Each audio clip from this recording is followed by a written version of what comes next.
Hello again, and welcome back, everybody, to another edition of the Rural Report. I am your Rural 2IC, and we're going to continue our daily headlines report. Now, real quick, uh, from the time of releasing this video, my interview with Nicole from Living Free in Tennessee just dropped, and I did it as a premiere, and I like to do these interviews as a premiere because it gives a chance for both me and who I interview to come live in the chat with you, and you guys can come and hang out and ask questions and say hi to both of us, and it's a really good time. And I've done it a couple of times, and so far it's worked out really well. So as much as I can in the future, that's the way most of these interviews are going to go.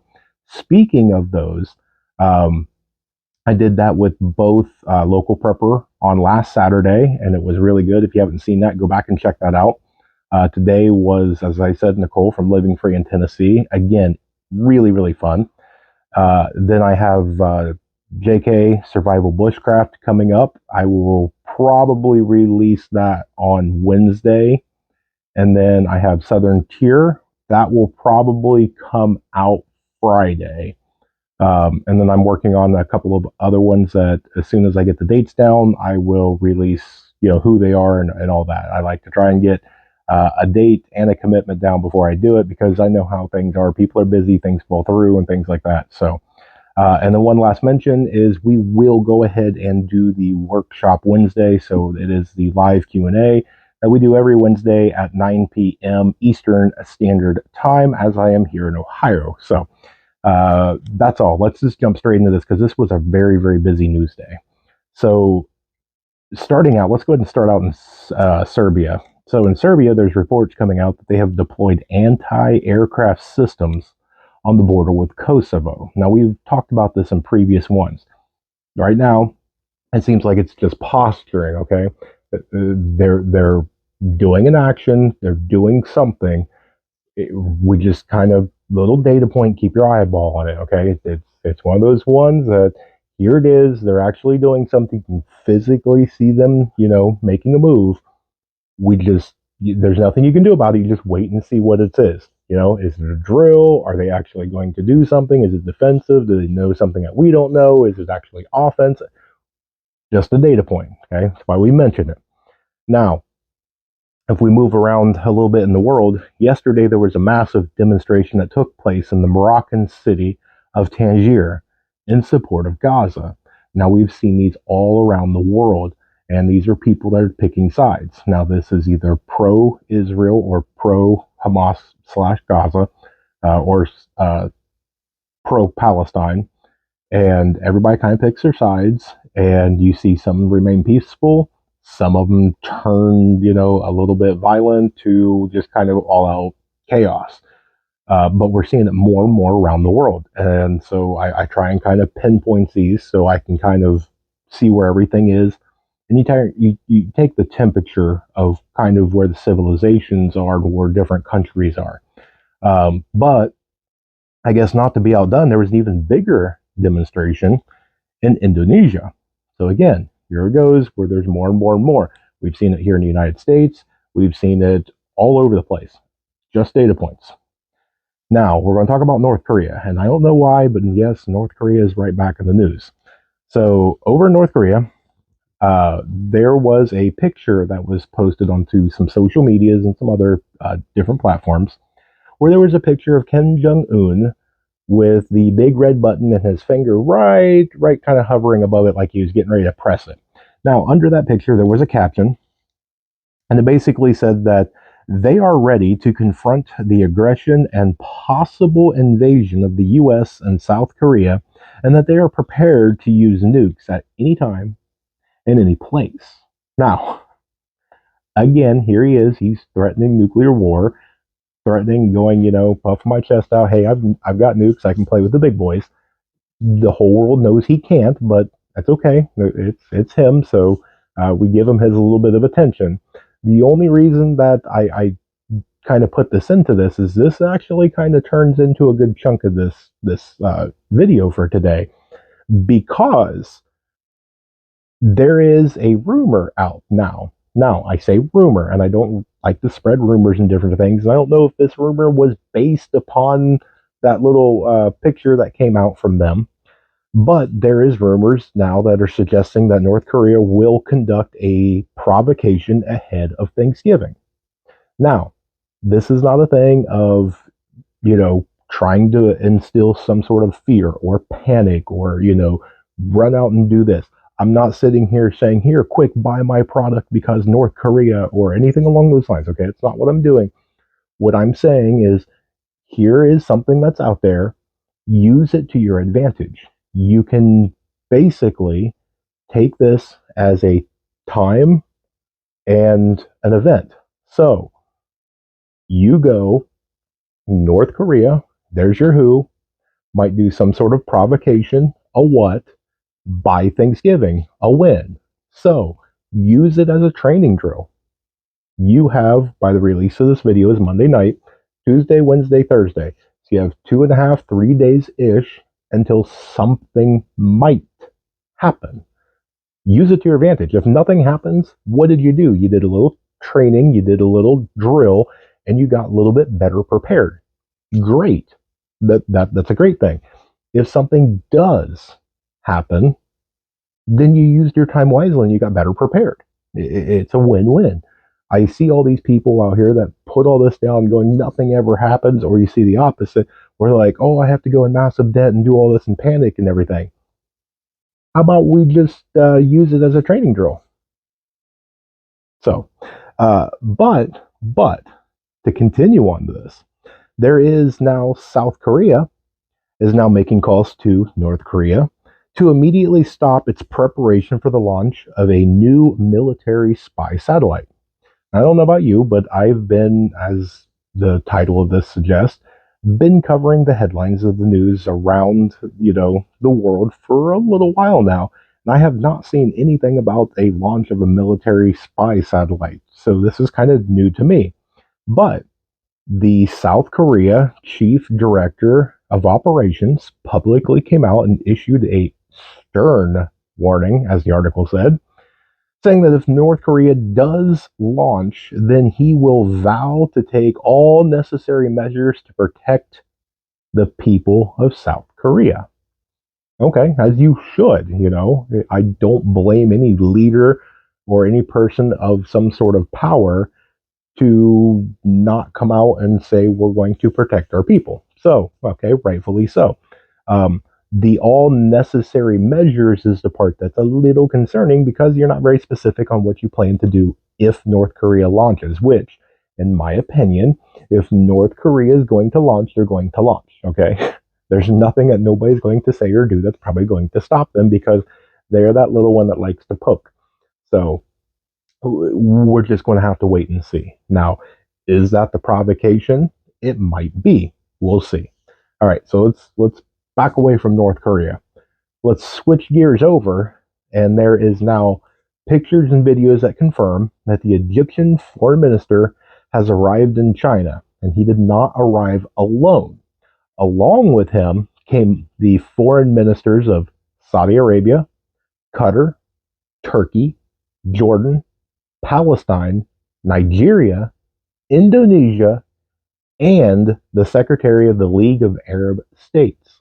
Now, there is supposedly by the media of China that there is a emergency meeting that is going to take place, and Xi Jinping will be in attendance. And this is supposed to be over basically what's going on in the Middle East. So it's going to be interesting because that is a lot of people that have some power in a lot of different places. And a lot of those people are not pro-Israel. So it's very interesting to see that they've all chosen, to meet and then meet in China. So data point, okay? We'll see what this all comes out to be. Now, the Iranian IRGC said that there will soon, or that they will soon be publishing video evidence of United States involvement in the bombing of Gaza. Okay, now that's an extremely interesting data point. Do they have something? I don't know. It's going to be interesting to see what they put out if they put out anything at all, because I like to look at both sides on this. What happens if they come out and they produce something that's, uh, AI generated, or really, poorly produced, really easily proven false? It's a really bad precedent for them. And so if they didn't have anything, I wouldn't say they'd put anything out. This, they would make this threat and then move on to something else. I don't see them doing that. Now, if they have something, that could make things much more interesting, because that might give that kind of green light that America's already engaged in the war. Now we can see this in two different lights. Because they said involvement, does that mean that we had a drone up and just giving them intelligence, or doing something like that? That's one thing. If we had a drone or different things up actually dropping things, that's a whole different ballgame and a whole different story. So what it is, I don't know. We'll just have to wait and see if they even release anything at this point. Just words. Moving back into the homeland, New York City Mayor Adams has announced a 5% cut on public services. And so that goes into what's going on here. And so that is supposedly to help with the immigrant crisis that they have. They are running out of money and room and different other things. And so they are basically taking taxpayer funded public social services for the people of New York. They're taking that away and allocating it in a different place. So there you go, New York. If you live in New York, that's happening for you. Um, Now, for the people up in Canada, because I know in my metrics I have a few of you at least up in Canada that watch this show. This one is one to keep an eye on, because this might turn into something big, and this may disappear in a day or so. But there was a man apparently arrested, and he was arrested under some sort of hate crimes, some sort of an event, or something that he did, but he's arrested for hate crimes. And now there has been a video posted on some social medias where they are praising him, that he is a strong brother in arms, and he's a very big ally for Gaza and Hamas and Palestine, and that they're using this video as a call to raise awareness and to do, quote, whatever you can, end quote. So, could this be some sort of an event that causes some real big mass, events up in Canada? We'll have to wait and see. Could this just be another one of those limelight, be in the news for a day or two, and then something else happens and it's all forgotten? We'll see. Right now, it's new data point. So, the big thing, though, that I want to keep in mind, as we talked on New York City, now we just talked on Canada, we were talking on DC, down in Texas, and all over the place, all around the United States. So you have to keep in mind, though, right now we're a couple of days away from Thanksgiving. We're really close into the official start of winter. Then you got Christmas and you got New Year's. You're into that end of the year holidays sort of time. And so you've got to be careful, because this is a really good time for somebody to do something very bad and very disruptive. And it wouldn't take much. You have to look at the division that's going on in the country right now. You can have something of a peaceful protest with a few agitators or a few whatever, and it all of a sudden turns really quickly into a riot, into all out civil unrest. And it doesn't take much that we saw from a couple years ago, that a handful of places here and there can really just spread across the country. And with all the division and all the different things that's going on, and it wouldn't take much. And that's just one example. You're looking at different things of supply chain issues and different product shortages. You're looking at all sorts of disruptions, even of services, even to uh, like power grid and infrastructure services, um, market disruptions. And that's not even to mention what's going to happen in that early November of next year, because we all know what that is. And to not get into that, it's not going to be pretty either way. You literally, if you believe the polls, have again a 50-50 split, and neither 50% is not going to like the winner. And that is probably not a good thing. So, to say the least, we're going to have a very interesting next 300 plus days that lie ahead of us. And so, really, my message for you as I, in this video is to keep preparing. Don't panic. Don't go out and make bad decisions. Keep your emotions in check. Use these little things in the news, like we did with the North Korea thing. When you see something come out and it kind of gives a date or something, use that to your advantage. Put a date and then set it as a goal. Hey, you know what? Um, Within 3 days, I'm actually running a little bit low on water. So within the next 3 days, I want to get 4 more cases of water. Perfect. Great goal. You're doing so. If nothing happens, you got more cases of water. So use this time very wisely. Gather your supplies, take inventory of what you have, stock up on what you need and can afford. Do not go into debt for this. Make sure that you learn new skills. There's a lot of people that have time off with, everything that's going on. Use this time to pop over on some YouTube channels, or, wherever you're going to learn some stuff, and learn how to braid some paracord, learn how to do some knots, learn how to do, something. Pick a skill and try and see if you can pick up something within the next couple of days. And then, really, above all, even take a break for yourself. Spend time with those that you love, because you never know when tomorrow the balloon may actually go up. And then you're going to look back and kind of realize the time that you could have spent doing other things, like getting better prepared or spending time with those that you love. So use it now. Make sure you call somebody and tell them, thank you. This is Thanksgiving. It's time to be thankful. Call them. Tell them you're thankful that you're in their life, and the things that they have done and the memories and things. Be thankful for that.